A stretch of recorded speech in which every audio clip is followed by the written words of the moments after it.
Here's New Thought Media Network. Hey, welcome everyone. Guess what today is? Episode 1, Series 1, Episode 1. Can you believe it? My show on New Thought Network. I'm so excited. Okay, Pip. Why did I name it Pip? Practicing infinite possibilities. We all have infinite possibilities every single day. And so I want us to get in there and really realize when we wake up in the morning, it's a new day. It's a new day for you to create. And you have the power to create. I don't care what's going on the outside. I don't care if you have health issues, if the news isn't right, if someone is not at home because your kids just left for college or wherever. I don't care. That doesn't matter because it's all inside of you and you get to create your day. So we need to practice infinite possibilities to create the life we want. So this is why I'm here. Just a shout out. I see that I got some people on here. I want you all to know, hey, throw in a comment, say, hi, Lindsay. I do not know if you're on, okay, unless you comment. I don't know. And I also know sometimes up there, hey, look, Barb's on. Barb, lives in Santa Monica. Happy to have you here. And Barb and I have actually, and this is a part of being fun, temporary tattoos. So we got together and we got temporary tattoos. I want to show it to you guys. Both of them say the same thing. They're temporary. It says grateful. Why did we do that? So in the morning, when we wake up, we look at it and we are grateful. We are programming our mind. And this is why I'm here. I want to tell you just a little bit about my background. Oh, wait, Wendell Leimbach from Florida. Nice to have you. That's East Coast. So I want you all to know that West Coast is having coffee and East Coast is having lunch with me. So thank you for being here. What I want to tell you about is that I'm actually originally from Baltimore, Maryland, just so you all know that. And I came to California and I have infinite possibilities. I was a psychology background and then I got into education. And I worked with kids that had real emotional problems, traumas, extreme stress, bipolar, schizophrenic, manic depressive, suicidal, drug problems, things like that. And I was a 10th, 11th grade teacher for years at this school. And then they asked me to be the principal. And then they asked me to be the headmaster. And I retired from there 8 years ago. Now, you say, well, Lindsay, how were you so successful? How did you go from being the teacher to all of a sudden being the head of this school? And it wasn't because of my grades. It wasn't because of all the background I had in education. It had because I saw potential in every kid. When they walked in and they looked at me straight in the eye and they felt broken and they felt ruined and they felt like schools have kicked them out and that's why they've come to my special ed school. I didn't see the broken pieces in them. I saw the infinite potential. And I help them practice to know that inside of them, they're safe. Inside of them, that they have resources. Inside of them, they can create a new day. And that is awesome. And they started to say yes. So I know that all of us inside of us at some point in our life might feel like we're not good enough, or we're not loved enough, or we're not pretty enough, or we're not fulfilling our potential. We feel that outside of us or inside of us, but you know what? We can make that shift. And that's what this class is going to be about, or this show. Every Friday, I'm going to come and I'm going to give you different tools and techniques on how to practice tapping into the infinite potential to the subconscious mind. So where do we start with that? Now, I am learning, once this is my first show, I am not seeing people making comments to me. Ah, there we go. KJ, thank you. So I'm not seeing your comments, but Audra and Laura, who are my producers, are. And KJ, I love you. I taught KJ, and I also taught his sister. And thank you for saying, I really appreciate it. I really do. I appreciate your whole family. So, well, back a little to my story. 8 years ago, I retired from doing that and I became a mindfulness teacher. And I think they put up the banner of centeredmoment.com. That's my website. So if you want to know more about me, oh, thanks, Dad. Oh, I love you too. Anyway, and so here's my website. And 8 years, I became a mindfulness teacher. And you talk about infinite potentials. So I've run this school, and then I brought mindfulness into the school. And in the school, I taught, and then when I came out, I made classes. Why do we have to be broken to know the truth? That it's all inside of us, that to be stopping, being mindful, which is really just being in the present moment without the story going on and really observing what's going on so you can tap into that infinite potential. And I started to teach that. And this, you ready, guys? It's going to blow your mind. I actually have taught 7 times at JPL NASA. Is that cool? I taught for lots of government schools, and I've taught in law firms. And you think, well, how did you do that? It's because I didn't limit my potential. I went from the inside out. So let me take a breath. Everyone take a breath with me.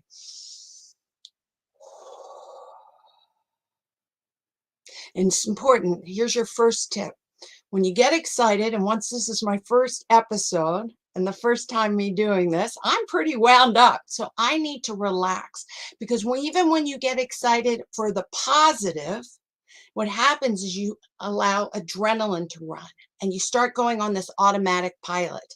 And as you could tell, I was talking super fast. I was like, don't forget anything.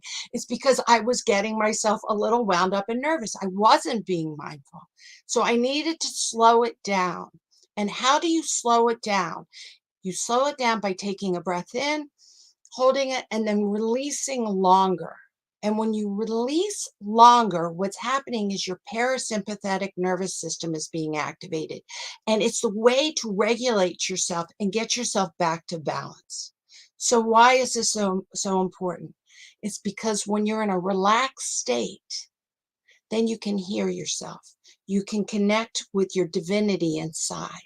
You can connect your brain and your heart, and you can really start speaking the truth from the authentic self, from where you really are in that moment, instead of that hyper self that you guys just saw 2 minutes ago, where I was going, "Bah, bah, bah, bah, bah, bah, bah, bah." That's excitement. There's nothing wrong with that.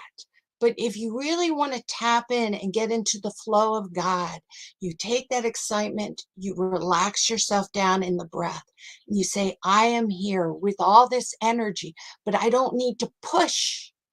I can flow. I can flow. And so that's what we all need to do. We get excited sometimes for positive things like a new show, but sometimes we get a little excited. I got a letter in the mail. I went on vacation. I came back and it said IRS. That can definitely get your adrenaline going. You get that boost. What is this? That panic. Oh no, do I owe $1 million? Am I being audited? All that pops up your mind. Before you open the envelope, that's where you say, wait a second, be mindful. You take a breath, you relax, and that you know that there can be good no matter what it says. You tap into that good radiates even in the difficult, that no matter what's going on, you can handle it. Not when you're chaotic, not when you're freaking out, when you're calm. So then I opened it up. Wasn't a big deal. Yeah, do I need to work on something? Yes. Can I handle it? Yes. But not from that chaos, poor me, out of control feeling mind. You have to come into that calm place so you can see the infinite possibilities, right? Practicing infinite possibilities of how to solve the problem. and not with the old habits. You don't want to solve new problems with old thinking. It won't work. I think Einstein said that. I went on a plane trip and I was running out of my house. And when I was running out of my house, I saw this book I have. It's called The Law of Success by Paramahansa Yogananda. Paramahansa Yogananda is a yogi that came from India. And he came over to the United States like in the 1920s. And he was actually really good friends with Gandhi. He's a cool guy. So maybe you would recognize his face here. Yogananda. If you've ever read the book Autobiography of a Yogi, that's who he is. He has wonderful writings. And so I grabbed this book and I read it, and I always believe God or the world is talking to me in synchronicity. And I looked at it, and this is what he wrote in 1940. It is not your passing inspirations or brilliant ideas so much as your everyday mental habits that control your life. Habits of thought are mental magnets and conditions. Good habits of thoughts enable you to attract benefit and opportunities. Bad habits of thought attract you to material-minded and unfavorable environments. The truth is the truth. He says this. I have another wonderful book that I love. Ernest Holmes. He says this. I got another one around here. Wayne Dyer. All of it. The truth is the truth. But we have to understand, what are the habits we have? How do we wake up in the morning? How do we react when we get that envelope? It's a good question. It's a good question. So let's take a deeper dive and let's understand a little bit more about the brain and where the habits come from and where does the programming come from. So I have this wonderful graphic, and it's going to come up here. We have a little not leg. Here it comes. And it's showing you, this is the Reader's Digest version of the brain. Okay, so I'm breaking the science into real easy amounts to digest. You don't need to know it complicated, but we need to understand that the brain actually has three sections. One section is down here. This is the lower brain. You can see it, it's in the blue. Now, once like I said, this is really the simple version. But in the lower place, every living animal and even reptile, a mammal and reptile, has this. And that regulates the body. It regulates your heartbeat. It regulates your digestive system. It also has that real simple primitive fight, flight, and freeze mode. Like, so if you see a reptile, let's say a lizard, I love those lizards that run in in my backyard. I'm in California. And it gets startled, it stops, it freezes, because it wants to survive. It doesn't want to be eaten. It's alert. And then when it starts feeling better, you can see almost like it takes a breath, it relaxes, it does a few little pumps, and then it scurries off. That's programmed within that lizard, so it would survive. We have all that programming going on all the time. The lower part of your brain is always on. When you're sleeping, it's on, because you have to still regulate your digestion. You have to have your heartbeat. If you think your cells are multiplying, your temperature gauge is going off. It has all that. Now, the second part of the brain in the yellow, do you see that second part of the brain? The second part of the brain, that's your middle brain. And that's where you store your memories. It's where you learn stuff, and it gets put in there. And then when we talk about the subconscious mind, this holds the subconscious mind when we're talking about the brain and science. So let's say your family were screamers. And by the way, my family weren't screamers, but let's just say they were. There were moments of screaming. We all had that. And you grew up that way.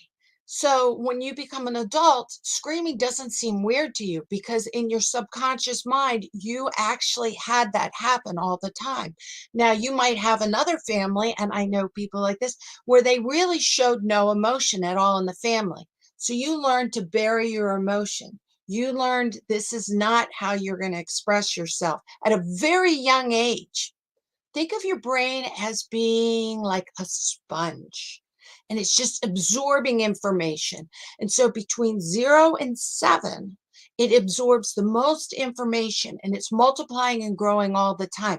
And you're absorbing, how do you interact? Well, you're absorbing, how do you look at people straight in the eyes? Do you interrupt? How do you talk? How do you walk? Do you hold hands? Do you hug? Do you not hug? How do you express love? How do you express grieving? How do you express sadness? You're just taking it all in. You're taking it all in, and it's going into that subconscious mind. I had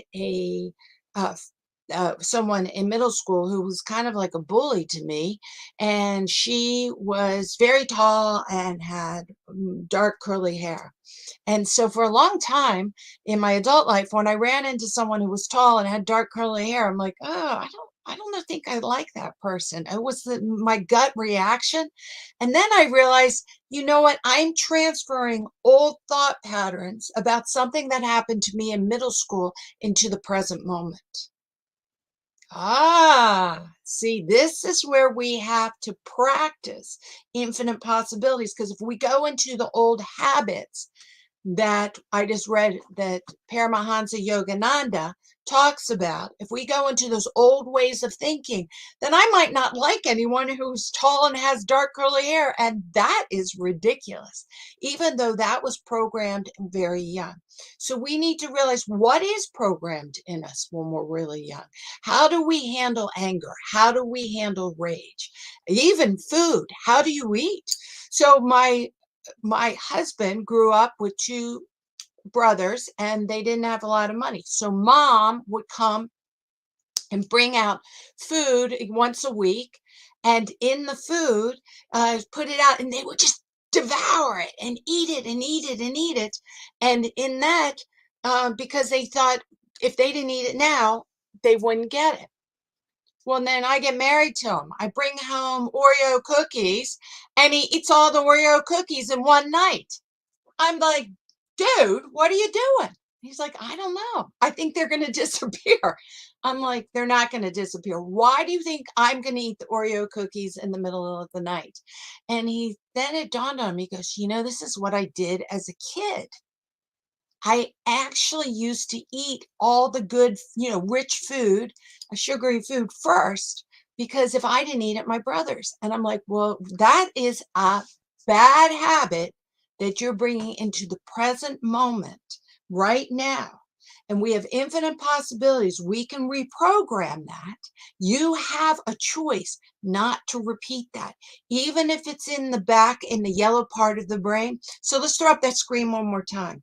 Because if you go, what's so great is animals have that part of our brain, like our dogs. Remember, if they go to the pounds and they come out of the pounds, my dog bit my dad. I'm so sorry, Dad. But it's because he didn't like tall white men with hats on, we started to realize. So obviously, the last owner was probably not kind. That looked a lot like my dad. That's in the yellow part. Now, what human beings can do is go to the higher part of the brain, right here. We call this a prefrontal cortex. You can call it the executive center of thinking.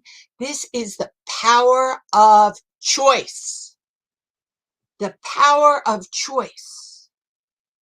So we want to activate the power of choice right here. This is where you play chess, where you problem solve. It's not where you're doing old habits. It's where you create new habits. Right now, if I am telling you things that you don't already know, and you're really paying attention in the present moment, you're being mindful, you're taking this in, and we put you on a scanner, this part of your brain would be activated, and it's sending information into the middle part of your brain. But if you're not really paying attention to me and you're doing many other things and you just hear me being a talking head in the back, it's not sinking in and going into the back part of your subconscious mind. It is not going into your memory bank. Okay? When we talk about going to prayer, when we talk about going into meditation, when we talk about programming ourselves so we can activate our higher self, what we're saying is we're relaxing this part, the animal, the more animal part of our primitive part of our brain, all those old habits, and we're actually consciously concentrating on one thing at a time and bringing it in so we can see the infinite possibilities. So when we're talking about this, I want you guys to get, when I say we're going to practice infinite possibilities, it means we are not stuck in doing old habits and old ways. That there's miracle moments, miracle ideas. All that is awaiting for us. But we got to activate our higher consciousness of thinking. And that's actually in this part of our brain. When we activate our prefrontal cortex, then we can observe, right, our habits. We can see ourselves, which it doesn't mean we don't get angry, but we can recognize that we're getting angry or going into an old habit, or you're reaching for that potato chip or that big hand of popcorn because you're watching TV, and you can observe it and say, is this what I really want to eat now? Or is this really the feeling I want to have now? And so what I've already told you, right?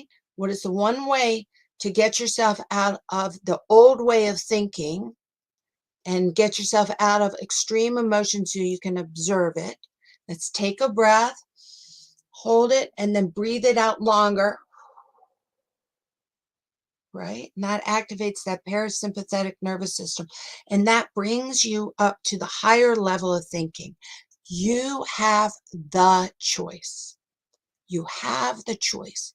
So I call that the ABCs of Pip. So this is a technique we're going to take home with us. The ABCs of Pip. A, become aware.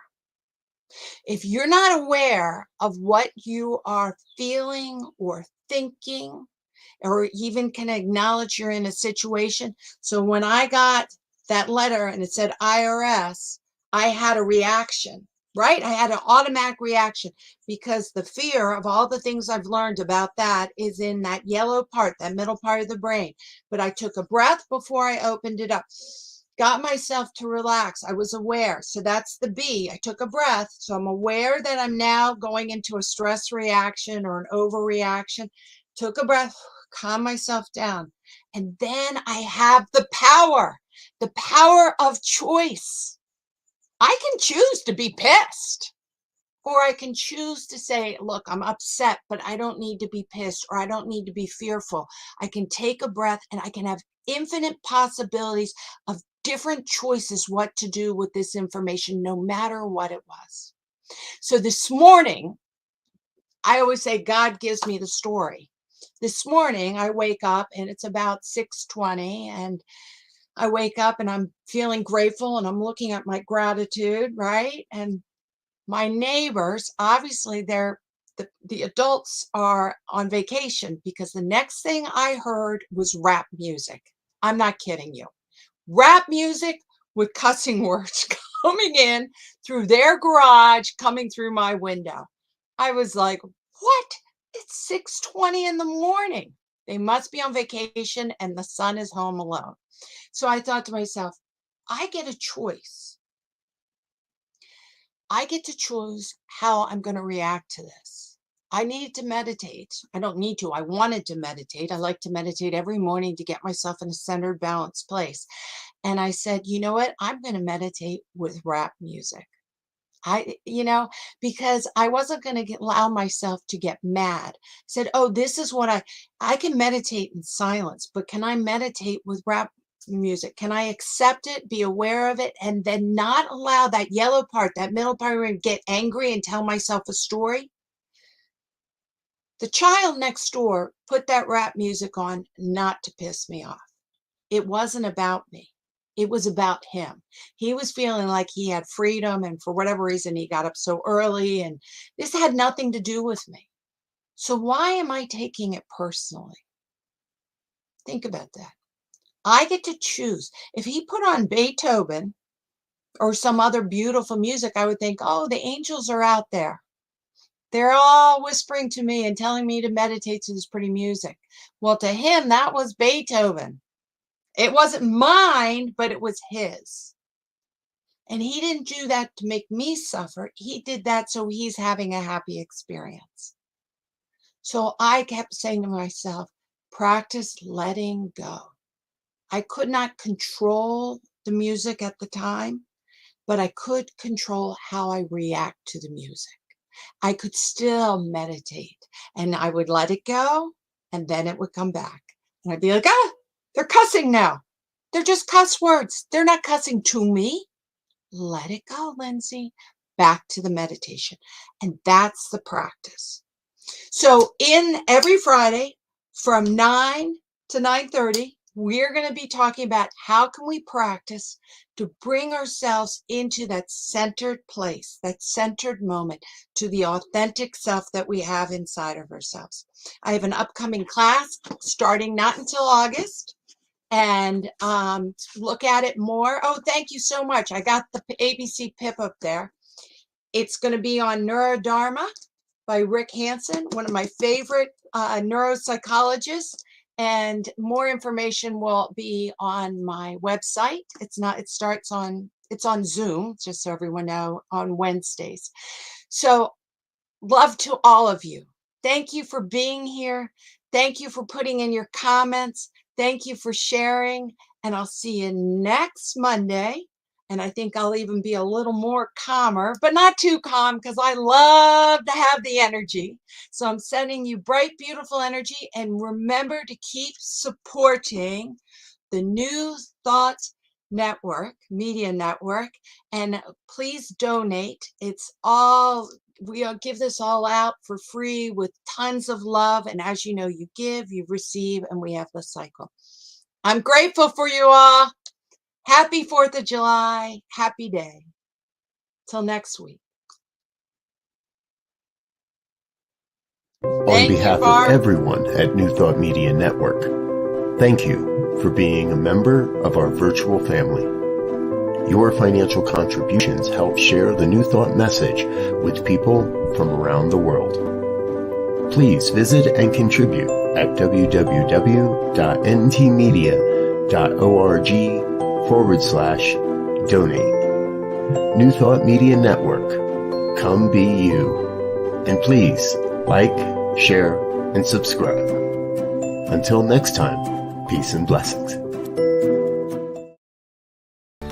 New Thought Media Network proudly presents Lindsay Leimbach, Fridays at 10 a.m. Mountain Time, 9 a.m. Pacific.